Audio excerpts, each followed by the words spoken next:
Ito raw hong tatlong overloaded na truck dahilan daw ng pagguho ng Pigatan Bridge sa Alcala, Cagayan ayon sa DPWH. Brigada Jigo Boy Custodio, i-brigada mo! Brigada! Live report!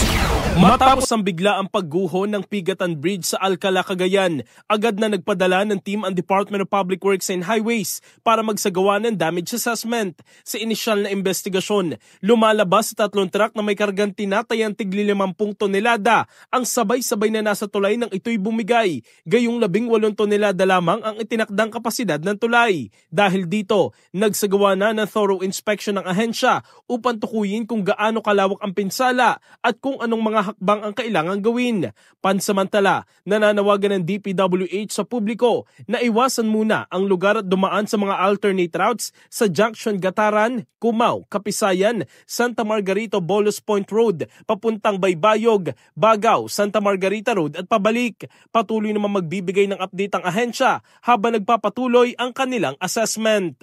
In the heart of changing lives, ako si Brigada Jigo Custodio ng 105.1 Brigada News of Manila, the Music and News Authority.